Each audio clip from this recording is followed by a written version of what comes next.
Tsarai was the oldest of the three brothers who led the Shuvush people out of the Kaashalg desert during the Hususing. The mask he carved for himself is the red mask with white eye decorations that the rulers of Nuugdan Tsarai have passed down to their heirs since his passing in 24 after Ash, when he ascended to godhood. When the mask is not being worn by a monarch, it is returned to its resting place in the Tsarai temple in Zogzengom.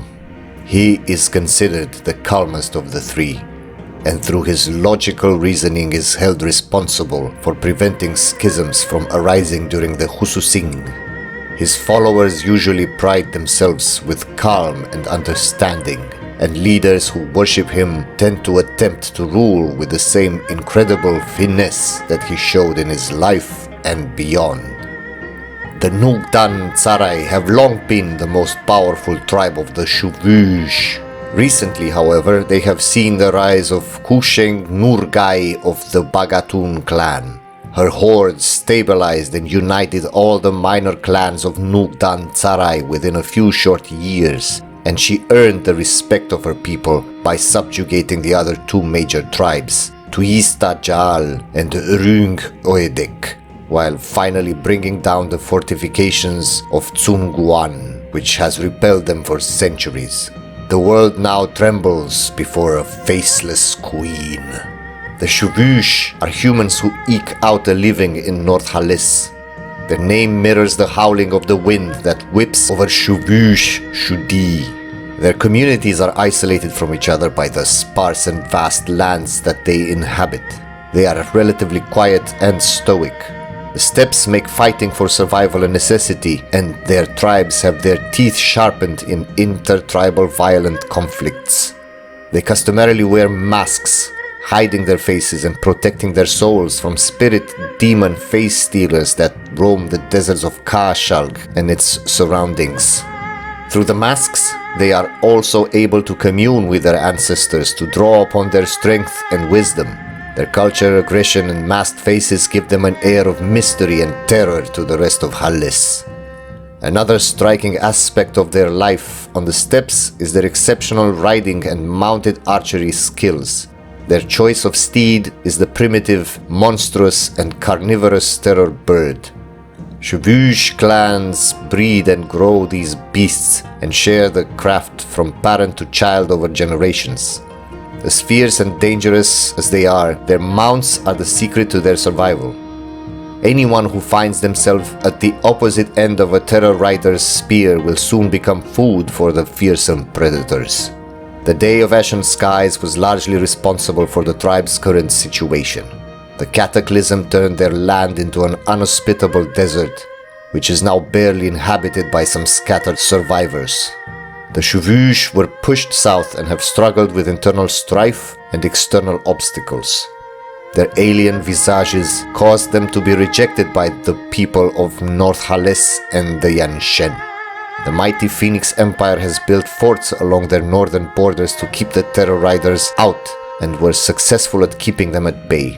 The Phoenix Empire was shattered, and the faceless queen rules Nuugdan Tsarai. Haless trembles in fear, and they are right to do so.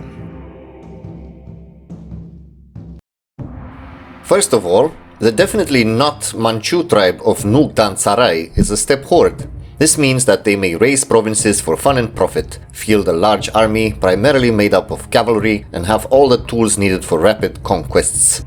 They have a unique Tier 2 reform, the Shuvush tribalism. This greatly hampers institution spread, innovativeness gain, and reform progress growth. The Shuvush are an unimaginative, stagnant people. Their environment leaves no room for intellectual pursuits, statecraft, or boat building. Their unique tribalism also grants more power points from raising, which is pretty awesome. They start with feudalism present in their recently conquered and uncored state of Tsunguan, but they need to conquer more lands to be able to fully embrace it. Unlike other tribes, they do start with technology level 3 across the board, which is a relief. Their ideas are strongly focused on cavalry combat and army cost reduction, with a juicy -5 years of separatism in their traditions. The fearsome bird riders not only trample their external foes, but also squash internal dissent very efficiently. The Kashegat of Nuugdan Tsarai holds overlordship over two large hordes, the entrepreneurial Tuista Jaal and the brutal Rung Oedek.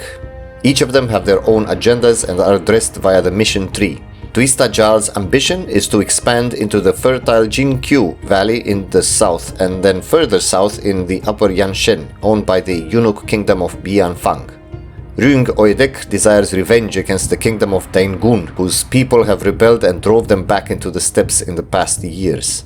The one thing keeping these rebellious hordes in check is the rule of Kusheng Nurgai Bagatun of Nuugdan Tsarai, also known as the Faceless Queen. She is young and powerful, a 4-5-6 stat line at 31 years old with tactical genius and conqueror traits. She is made even more powerful by the Faceless Queen buff that lasts for the whole duration of her reign. As she was the conqueror of the two brother tribes, as long as she lives, their liberty desire is lowered by 30%. In addition, she inspires her own people and makes them flock to the front lines in the form of a massive manpower, force limit, land maintenance, and cavalry combat ability bonuses. Between the nation's ideas, the conqueror trait, and the steppe nomad government, the tribe is blessed with a fantastic minus 15 years of separatism right out of the gate in 1444. Needless to say, North Haless and Yanshen should be made to kneel before the bird riders during her reign. The mission tree looks modest at first, but no worries, it gets to expand over and over again through the centuries. The Shuvushi follow the Saanorgegh cult. They worship the three brothers that fended off the face-stealing spirits during the migration of their ancestors, the patriarchs of the three major Shuvush tribes.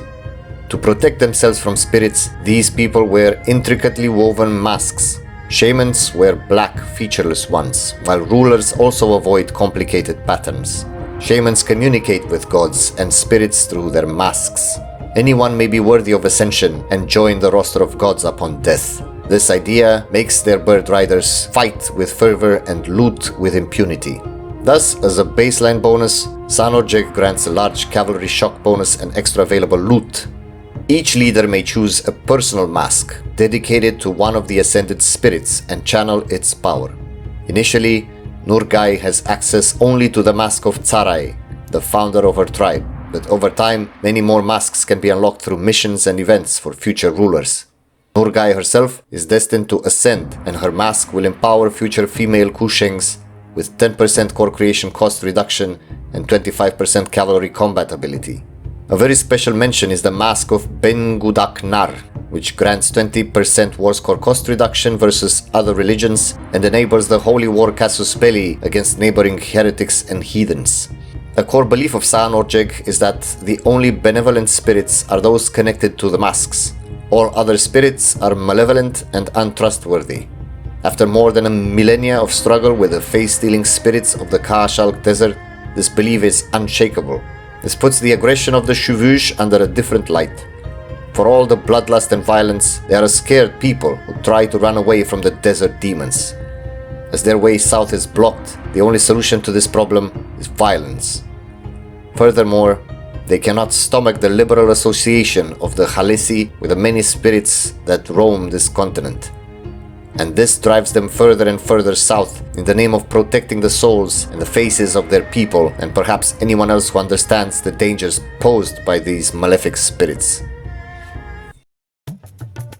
On the 18th of November 1444, Nurgai is observing the looting of the former Harimari fort of Shuanbik from behind the Mask of Tsarai. She silently orders the integration of the surrounding state into the core lands of her tribe. It is the aftermath of the first step into the lands of Yanshen. The gateway fort just fell. The Yanhe River Valley lies exposed. She redirects her bird riders east to Daingun, where Oedek saboteurs inside their forts are poised and ready for her arrival. Once the spy network is properly established, the invasion begins and the Daingun forts are taken down with ease. The string of conquests and looting continues south. The Harimari lands of Jianxiang are burned to the ground and looted. The Harimari are complacent and corrupt, but are unmatched at running an efficient administration, so they are integrated into the tribal apparatus as advisors and governors of the Yan provinces. The vampires of Jinkyu, beyond the Black Mist Hills, are slaughtered with great prejudice. In the meantime, the Runsuki refugees emerge from the desert and are settled in the north. These tribes live in hidden communities dug underground to hide from the face stealers and have come searching for the protection of the faceless queen. Of the three ancient brothers, the youngest one, Jal, was the only human known to have killed a face stealer in battle. The queen puts together a squad consisting of war shamans, mages, warriors, and Runsuki guides for the purpose of capturing a face-stealing demon from the unforgiving desert. The slaughter is brought to the many human eunuch republics. One after the other, Yanshen forts fall like blades of grass under the storm. The kobolds of Balrijin are kept as pets and their little revenue is taken as tribute by the great Kusheng. The bird riders face against the demon hills on the new western border, where red-horned ogres roam and practice demonic magic.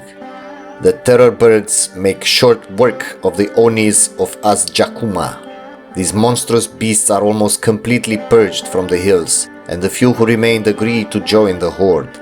In the meantime, the expedition returns with a captured spirit from Kashalk.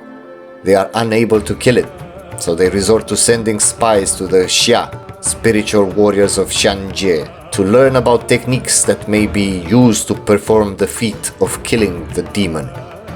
Nurgai then pushes down the coast, conquering the treasure fleet ports all across the Sea of Spears, Tianlou Bay, and Jellyfish Coast, all the way down to the Hokao mountain range, which marks the southern frontier of Yanshen. With knowledge of the Xia, the captured demon is slain, and the queen is hailed as herald to the Runsuki. The great golden highway that brought the Phoenix Empire legions to the Yanshen coast was rebuilt over the ruins of the plundered settlements. Daengun was almost fully conquered, and the Rung Oedek chieftains were appeased. With their mission of revenge complete, they were fully integrated into the larger tribe. On the 5th of Silverlight, 1476, after an exceptional life of conquests and triumphs, the faceless queen finally ascends to godhood to bring war to the spirit realm. Her daughter, Nurgai II, carves a simple white mask where her mother's spirit continues to reside and places it on her face. A new era is about to begin.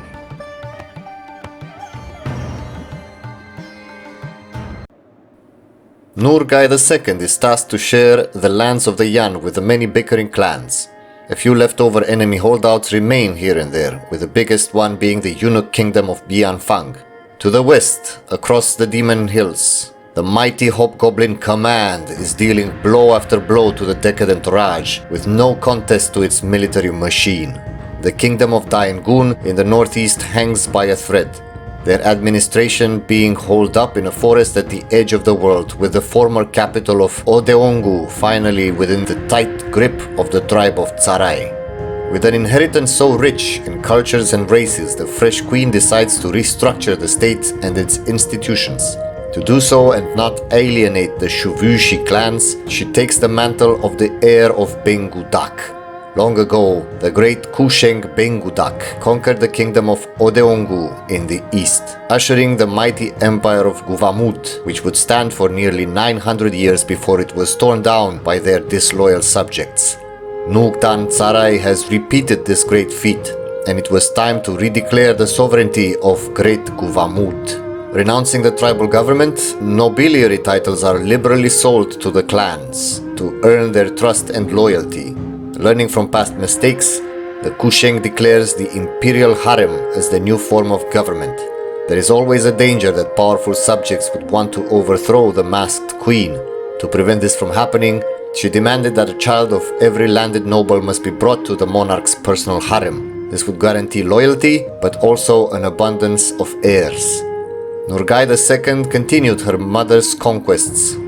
Even if not a horde anymore, the spirit of the horde remains. The ideas of the Guwamudi were more oriented towards development and ruling over a multicultural melange of peoples. The Terror Riders, even if not as formidable as they were under the living Faceless Queen, were still a strong part of the army. That in this new civilized age, Yan foot soldiers make up more and more of the front lines. Nurgai refused to abandon her Shuvushi roots though, and allowed the Guvaduni culture to evolve separately and occupy the administrative roles that they desire. For years after the masking of the new Kusheng, the Runsuki clan Tolkuk is also settled north of Shuvushi lands. Hearing of the prosperity of the previous clan, they came to seek shelter and relief as well. The spirit hunter techniques developed only a decade before were put to good use, and the newly settled lands were cleared of face stealers and made safe again. The process was repeated 5 years later with the Egongan clan, who brought dire news about monstrous hordes of horsemen approaching from the northwest, and 10 years later with the Solinuk clan. They were all generously settled, and the spirit hunters went to work slaying every demon that they could find. After the complete purge of the Oni, two peoples emerged from the ruins of the ogres' slave pens, the Kamtarid and the Shamadan. These minorities gratefully pledge their undying loyalty to the Kusheng and are allowed to set up their own little petty republics on the edges of the Demon Hills.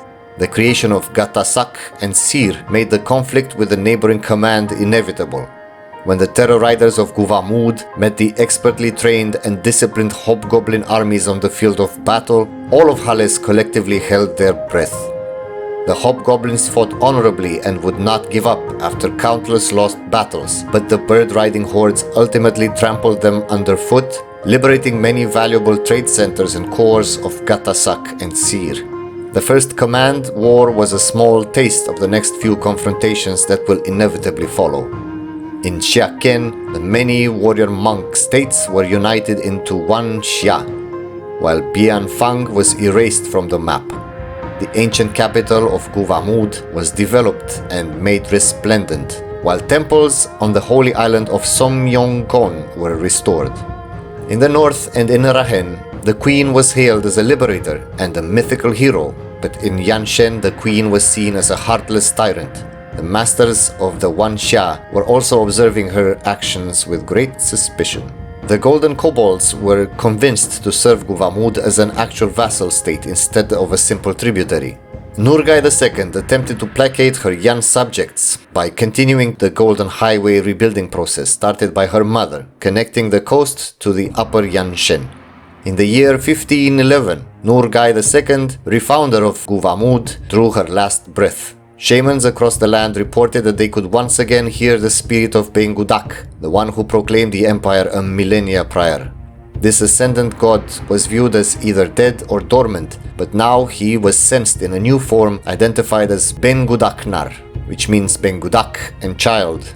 Nurgai's soul fused with his into this new glorious form.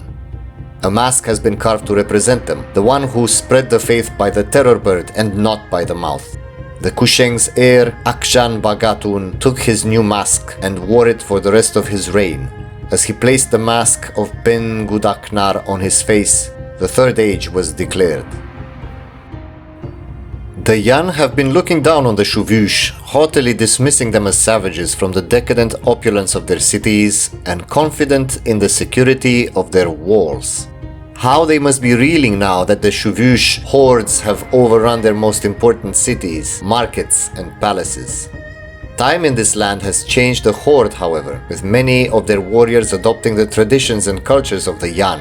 Warlords wear Yansheni silk, and many speak the native tongues as their tongue of birth. Akshan decided that it was time to accept the winds of change and establish a great empire that should finally unify all of Yanshen under a single throne. And so he declared the proclamation of a new empire and moved the capital to Tianlo on the mouth of the river Yanhe. It was renamed Dujekko, and this was the birth of Daxugo. Little did Akshan realize, beholding the rich silk farms and prosperous cities that he could witness from his cart during his grand tour of the empire, that this was merely the beginning of almost a century of turmoil and hardships. The first change in the administration was the transition from Shuvushi tribe military units to the Halessi ones, who are slightly better in the mid to late game, yet still inferior to the Kanorians in terms of pips. The ancient Shuvushi culture has evolved in the last century, and the new Daxugi culture was closer to the Yan than to their step-cousins in more ways than one. Daxugo keeps the imperial harem and gains access to a unique third-tier government reform. The Fanwang administration grants some small baseline bonuses, but assigns each owned province to a loyal Daxug clan to be governed. This grants -2 unrest to each province and makes state maintenance 25% cheaper, applies a bonus depending on the ruling tribe of each province, to the detriment of having a baseline 5% minimum local autonomy in each own province. I completely missed this because the benefits are not immediately visible. The modifiers are applied a few days after adopting the reform. This does help greatly with serious administration cost mitigation and unrest reduction. The extra province bonuses are applied in the Yanshen and North Haless regions and are pretty good. They range from development cost reduction to defensiveness in the Ogre Hills to tax bonuses and so on. The great Daxugo ideas are what you would expect from the fantasy Yuan dynasty. Not really focused on anything in particular, it does keep a solid 20% cavalry combat ability and force limit modifier, together with a small manpower buff. It gets some income ideas in the form of state maintenance cost reduction and more trade power. The Imperial Spears idea offers a constant trickle of professionalism, which can translate into a lot of extra manpower if required. Maybe the strongest bonuses are represented by 5% administrative efficiency, 10% technology cost reduction, and 15% extra government capacity as a cherry on top. 1 month after Tiangdi Akshan Bagatun's masking ceremony, the first signs of trouble arose. It became painfully obvious that the subjugated Yan have yet to come to terms with their new overlords. Reports of small-scale revolts are spreading through the country, with organized sabotage disrupting logistics. Some rebels seem to be organizing around the symbol of a shattered mask, if rumors on the street are to be believed. Various factions have sent letters to the government, demanding independence and threatening bloodshed. The Diangdi compiled a list of more acceptable demands and saved them as a screenshot to try to understand what needs to be done in calming down the dissenters. These claims were to develop all Jiangyang culture provinces to at least 10 development, to have at least 6 workshops in Beikling culture provinces, to send a large fleet of light ships to protect trade around Fei 10, to finish building the Golden Highway across Yanshen, develop all trade centers on it to level 2 and build marketplaces in the respective provinces. Finally, the Naam Jut demanded a secure supply of exotic wood from the Lupulan rainforest to the south. Between fighting the command in further wars to end the Hobgoblin menace and wars against the Wan Xia, Akjan worked tirelessly and deployed all the Empire's resources to appease the grumbling Yan factions. Expansion to the south happened mostly via diplomatic means. Despite the terrifying masks of the diplomats, many fruitful relations had been established, with many nations accepting to kowtow to Daxugo and become vassals. Internally, there were reports of various acts of sabotage, some small, some significant. One night, the Imperial hatchery was infiltrated by Yan independence fighters, and a large number of terrorbird eggs were destroyed before the criminals disappeared into the night. A blow not only to the Imperial cavalry, but also to the Empire's prestige. Akshan's one true joy was to see his son Jian Rui grow into a man. Jian Rui was not a weak child, but he was not particularly strong. He was polite and reserved, but not particularly charismatic. He was often distracted and would not pay attention to the world around him, which was a concern for the father. A capable administrator must be fully aware of his surroundings and the larger world. He must cultivate the wisdom required to make the right decisions. His concerns melted away one day when a delegation from the Dujeko Mages Guild announced to Diangdi that they have sensed magical powers in the young prince and volunteered to educate him in spellcraft. On the 16th of Silverlight, 1552, the powerful mage prince was attending his father's and emperor's ritual funeral. After 41 years of rule and prosperity, a wonderful and elaborate golden dragon mask has been carved in the name of his father's ascendant spirit. Daxu became the god of reform, innovation, and change, and this mask would signal the major reforms are imminent, and he became the patron of all intellectuals, eunuchs, and government employees. Young Emperor Jian Rui was only 17 years old when he donned the Bengudaknar mask, just like his father did. Even if not backed up by experience, as a novice mage, he had tremendous confidence in his ability to rule. He grew up with tales of the Face Stealer demons and learned about the deeds of the spirit hunters in the ancient Shuvushi lands. The Soul Inuk clan reported that there was a particular valley that the spirit demons would use to emerge into the world, and they kept watch from their sheltered outposts, waiting for a great warrior to one day come and destroy them all in their lair. Jian Rui was going to be this man. He saddled the terror bird, summoned his armies, and proceeded to lead them north and reach the Unar Kurig mountain passes that the Face Stealers call home. In the dreaded valley, the fear that gripped the army could not be hidden by their masks. When the first demon appeared, many simply ran away in horror, but the Emperor stood firm and prepared for the fight of his life. After a long and costly battle, with the prince losing consciousness after blasting a dozen Face Stealers to their demise, victory was achieved. A congregation of shamans and mages advanced into a cave and discovered that the walls, ceilings, and floors were covered in human faces. Reaching a final chamber, they discovered a nursery of some sort, and the shamans got to work destroying the last remnants of the nightmarish demons, while the army returned to the capital severely traumatized. Daxugo would never forget his magnificent achievement and would be blessed with a fantastic permanent modifier. This legendary feat of bravery meant nothing to the Yan Maskbreakers though, who took full advantage of the lack of military presence in the Heartlands to declare open rebellion against the Diangti and what they would perceive as Daxugi oppression. Thus, in 1557, the Maskbreaker Rebellion disaster hit the empire like a typhoon. The Maskbreaker Rebellion is truly the most devastating disaster that I have had to endure in Anbennar. When it fires, it opens up a branch of the mission tree. The new missions must be completed in order to end the disaster. Ending it successfully requires a ton of manpower, a large army, a lot of preparation, and nerves of steel. There are 5 Yan factions that are in open rebellion: the Jiang Yang, the Gan Jim, the Jiang Tsun, the Nam Jut, and the Bei Kling. They have a set of specific demands, the more important of which are mentioned in the rebellion and compromise event that fires after forming Daxugo.